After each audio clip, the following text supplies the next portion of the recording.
Bueno, hola a todos y bienvenido al Departamento de Ingeniería Electrónica de la Universidad de Sevilla. Bueno, en el vídeo de hoy vamos a ver la placa de pruebas, que es esto que tenemos aquí delante, ¿vale?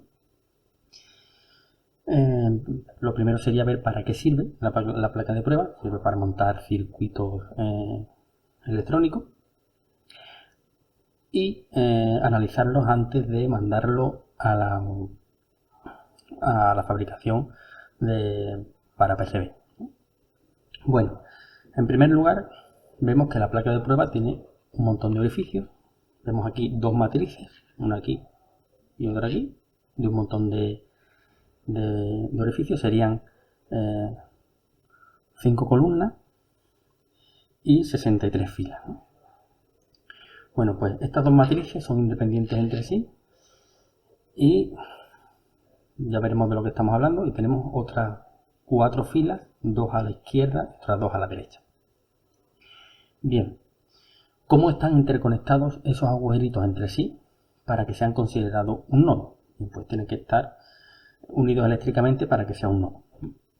Para explicarlo mejor, voy a mostrar una placa un poco más antigua, abierta y por la parte de abajo, que es esta que tenemos aquí delante, ¿vale? En ella se ve claramente que tenemos un montón de filas unidas eléctricamente, o sea que la fila sería un nodo, y que las filas son, las columnas, las matrices, digamos, son independientes entre sí, ¿vale?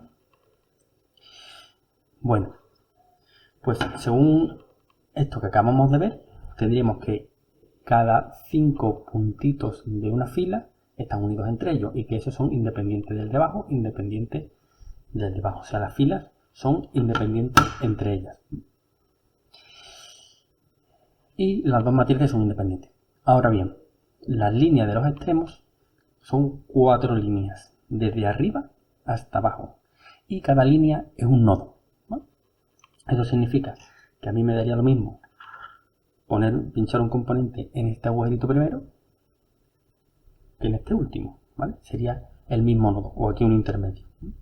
Bien, pues la fila correspondiente a la línea roja es independiente de la de línea azul. O sea, la línea azul, o sea, desde este nodo hasta este otro, es un único nodo. Y con las líneas de la derecha pasa lo mismo. Es importante saber que la línea roja de la izquierda es independiente de la línea roja de la derecha y la azul es independiente del azul, ¿vale? Pues básicamente así sería la configuración de los nodos de una placa de prueba, ¿vale? Bien, ahora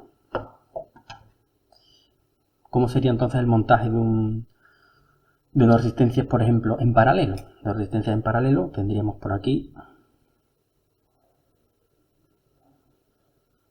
dos resistencias R1 y R2, R1 y R2. Pues para montarlo tenemos que definir cuáles son sus nodos. Por ejemplo, tendremos aquí el nodo A arriba y el nodo B abajo. Bueno, pues a cada nodo le tengo que asignar una fila. Por ejemplo, el nodo A sería la fila 1 y el nodo B sería, vamos a ponerle la fila 10, para que esté un poco separado. Bien, pues el montaje sería el siguiente. Tengo la resistencia con sus dos patitas. Una pata iría al nodo 1 y la otra al nodo 10. ¿Vale? Esta sería la resistencia 1. La pongo así para que la veáis. La siguiente resistencia, ya las filas son fijas, no puedo elegir otras. Lo que puedo elegir los agujeritos dentro de la misma fila. La resistencia 2 iría también entre la fila 1 y la 10. Me daría igual poner la resistencia 2 en cualquiera de los agujeros de la fila 1, por ejemplo en el último, y la otra pata tiene que ir a cualquiera de los agujeros de la fila 10, o sea, por ejemplo, al segundo, ¿vale? Esas dos resistencias estarían en paralelo, ¿vale? Vamos a ver otro caso, que son las resistencias en serie. Bueno, para poner dos resistencias en serie, vamos a usar este montaje. De manera que a un nodo le vamos a asignar la tierra y al otro una tensión VDC. Vamos a tener R1 y R2. En este caso tengo tres nodos. Nodo A, B y C. También tendré que asignarle, por tanto, una fila a cada uno. Bien. ¿Por qué están estas líneas verticales tan largas? Tanto la roja como la azul. Esos son nodos con muchos orificios. Por ejemplo, los circuitos muchas veces tienen pues muchos nodos de tierra y hay que conectarlos en la placa. Entonces, una fila igual se nos queda corta. Entonces, normalmente los nodos de tierra se elegirían en una fila azul y los nodos de alimentación, por ejemplo, en la línea roja, ¿vale? Independientemente de la que elijamos. Por ejemplo, nosotros la VCC, el nodo A vamos a tomarlo en la línea roja, el nodo B vamos a ponerle la fila 1, ¿vale? Fila 1, y el nodo C, la azul, ¿vale? La línea azul. Entonces, ¿cómo quedaría? Pues con la resistencia R1 podría elegir cualquiera de los agujeritos de la línea roja, por ejemplo, ese. Ese no puede ser porque está muy lejos de la fila 1. Podríamos, por ejemplo, este de aquí. Y el nodo B, la otra patita al nodo B, que es la fila 1. ¿Vale? Ahora, con la otra resistencia, tengo un nodo fijo, que es en la fila 1. Esa resistencia tiene que estar en la fila 1, en cualquiera de sus nodos. Por ejemplo, aquí. Y para la tierra, vamos a elegir el nodo de la línea azul. Me da igual que sea este que este. Vamos a ponerlo, por ejemplo, en este. ¿Vale? Así tendría puesto dos resistencias en serie. Además, quien me dice quién es VCC y GND sería el cocodrilo de la fuente de alimentación, que en este caso iría conectado el negro de tierra, y en este lado iría el de la VCC de la fuente de alimentación. ¿Vale? Pues así tendríamos dos resistencias puestas en serie. ¿Vale? Bien. Ahora vamos a ver cómo conectar un circuito integrado. ¿Vale? Los circuitos integrados, ya sabéis que es un encapsulado normalmente negro. El que os voy a mostrar es de 8 patas, ¿vale? De manera que según la muestra que tengamos, la primera a la derecha sería la pata 1 y luego en contra de las agujas del reloj se siguen enumerando, ¿vale? Luego la última esa sería la 8, sería la 4 y la 5, ¿no? Bien, pues ¿cómo se conecta ese circuito? Ese circuito, según lo que hemos visto, solo hay una manera de insertarlo en la placa.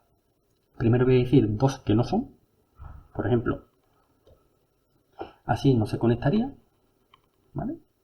En una matriz no se conectaría porque estaría cortocircuitando, por ejemplo, el 1 con el 8, el 4 con el 5, estaría cortocircuitando los pines que están compartiendo línea. O sea, así no debería ser. En 90 grados tampoco, ¿vale? En este caso, lo que estaría pasando es que estaríamos cortocircuitando todas las líneas,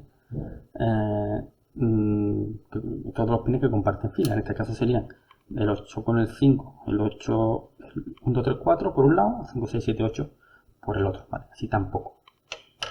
Solo hay una manera de ponerlo bien, que sería insertarlo entre las dos matrices, ¿vale? O sea, aquí. Esa es la única manera que hay de ponerlo, ¿vale? Además hay que insertarlo bien, no es suficiente dejarlo al aire. ¿Por qué? Bueno, dejarlo al aire, dejarlo sobrepuesto, que muchas veces se deja sobrepuesto, ¿vale? Si habéis visto la placa que he enseñado antes, esta le falta una de las placas, que realmente son unas pinzas. Esas pinzas son una cosa así, ¿vale? De manera que lo que se insertaría sería, por ejemplo, si queremos meter una resistencia, pues se insertaría de esta manera. ¿Se ve? Ahí. ¿Vale? Pues con el integrado ocurre lo mismo. Hay que insertarlo bien porque si se queda sobrepuesto en esa pinza no habría buen contacto. ¿Vale? Bueno, ya para Para terminar, mostrar algunos diseños adicionales de placa de prueba. Este ya lo hemos visto. El que os he enseñado antiguo por detrás pues es similar. En este caso tendríamos las dos matrices. Y en derecha e izquierda pues tendríamos dos líneas, que sería por ejemplo una para alimentación y otra para tierra. En este no tienen colores, porque realmente los colores son orientativos. Pero daría igual pinchar en este de aquí arriba que en este de aquí abajo, es lo mismo. Y aquí lo mismo, cada 5 puntitos horizontales es un nodo, que es independiente del de abajo, etc. Otra distinta es esta cuadrada. En este caso tenemos 4 matrices, A, B, C y D, independientes entre ellas, con 5 columnas, y los puntitos de cada fila son un nodo, que serían independientes de la fila de debajo, eso sería independiente de la fila de debajo, y así sucesivamente.